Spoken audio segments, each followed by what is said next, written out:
Bonjour à tous, je reviens vers vous pour vous parler d'un événement astrologique d'importance qui est en train de se jouer là, pendant cet automne et puis cet hiver. Je veux parler par là de la boucle de rétrogradation de Mars qui se fait depuis le 31 octobre dans le signe du Gémeaux. Alors, qu'est-ce que ça veut dire ? Mars, c'est une planète qui permet de s'incarner, d'incarner les choses, d'agir et de réagir dans le monde tangible dans lequel nous sommes incarnés.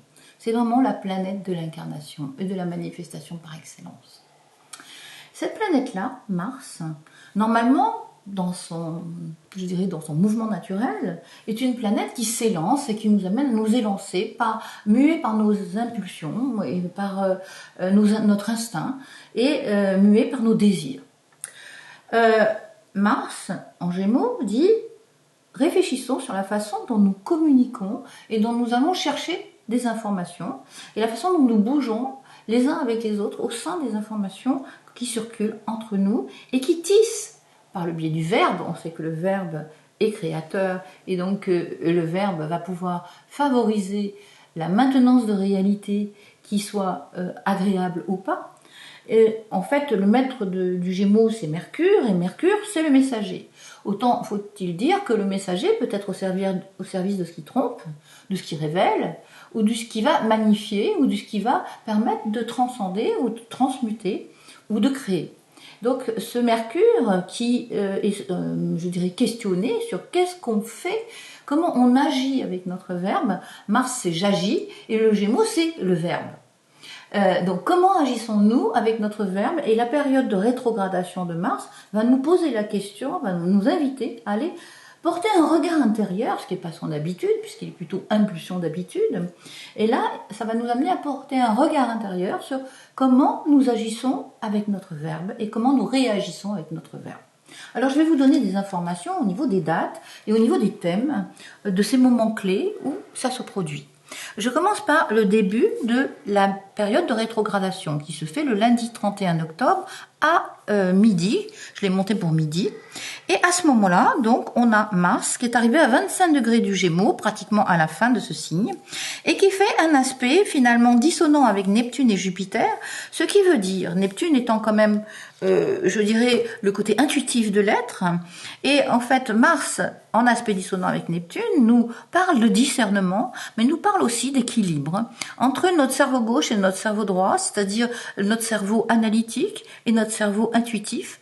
Et ça nous pose la question de comment nous prenons en considération toutes ces informations qui viennent de nos deux cerveaux pour arriver à canaliser ce que nous vivons dans notre vie. Donc on travaille sur le discernement, mais on travaille aussi sur le fait de ne pas mettre notre intuition de côté et de l'utiliser pour verbaliser, pour mettre des mots sur ce l'on ressent, et aussi pour, je dirais, peut-être l'utiliser de façon empathique, parce que Neptune est une planète qui préside à l'empathie. Et aujourd'hui, je pense que l'humanité est invitée à retrouver ces liens empathiques qui nous relient les uns les autres, qui fait que nous pouvons ensemble créer des synergies et mettre nos savoir-être et savoir-faire en commun pour pouvoir développer une force collective qui soit créatrice et qui soit, je dirais, plus positive. Je reviens sur ce thème de début donc de boucle de rétrogradation de Mars. Au moment où cette boucle commence, nous avons dans le ciel, au nœud sud, qui correspond qui évoque les mémoires passées sur lesquelles l'humanité est en train de travailler.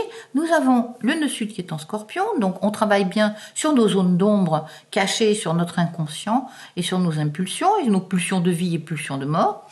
Le Soleil et Vénus et Mercure sont conjoints à ce nœud sud et fait un aspect dissonant avec la Lune et avec Pluton. Alors, on peut dire que cette configuration entre l'animus, le masculin, et le féminin, l'anima, ce conflit, parce que c'est un aspect dissonant, ce conflit entre notre part féminine et notre part masculine, je dirais, c'est bien de ça dont on parle.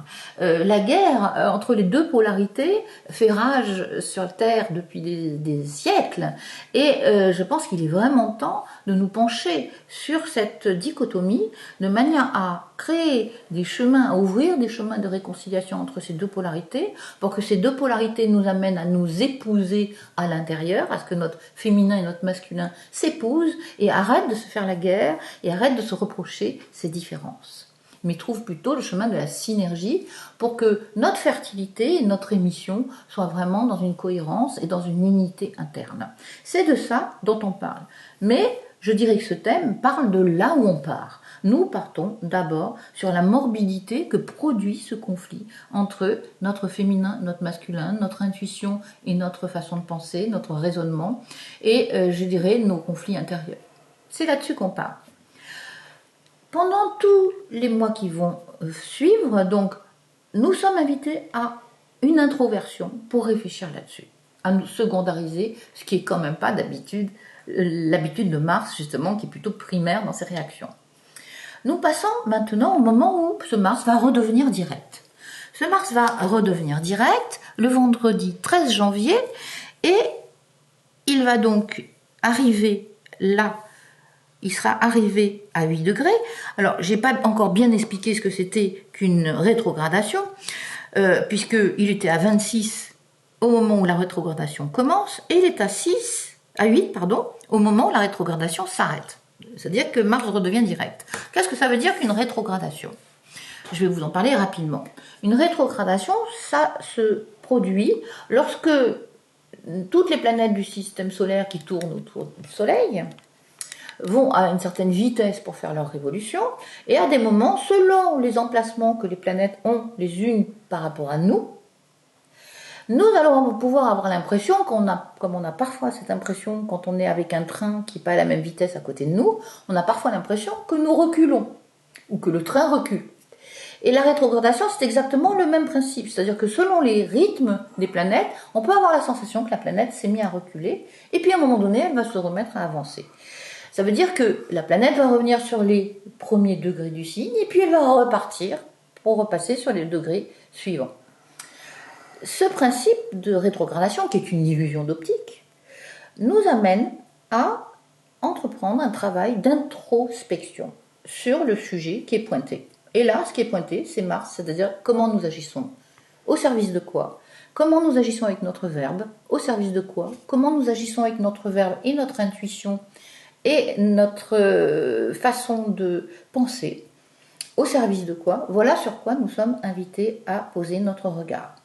Donc au moment où il redevient direct, il va pouvoir à nouveau se remettre à s'exprimer de façon très spontanée, comme c'est son habitude, mais en même temps en étant chargé de toutes les réflexions qui ont eu lieu pendant ces quelques mois précédents.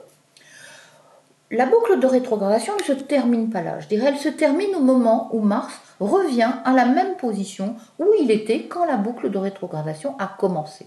C'est-à-dire, au moment où elle a commencé, le 31 octobre, nous avons Mars qui est à 25 degrés du Gémeaux. Et nous avons regardé le thème au moment où Mars revient à 25 degrés du Gémeaux, ce qui se produit le jeudi 16 mars à 4 heures du matin.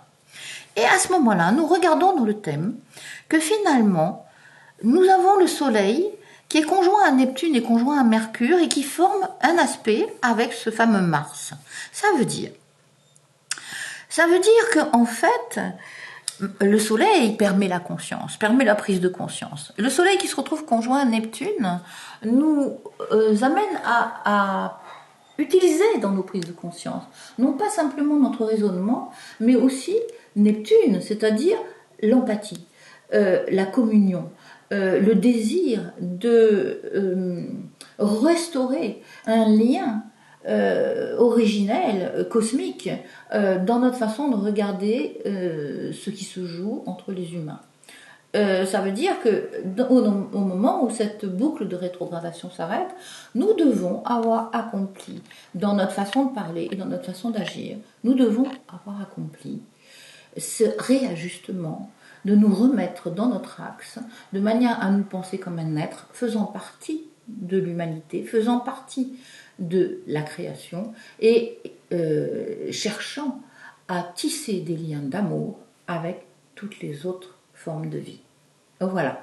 Je vous remercie pour ce travail qui va se faire pendant ces quelques mois et nous en reparlerons. À très bientôt et merci aussi pour vos commentaires parce que vraiment c'est chaleureux et ça permet de faire vivre cette chaîne et c'est vraiment précieux.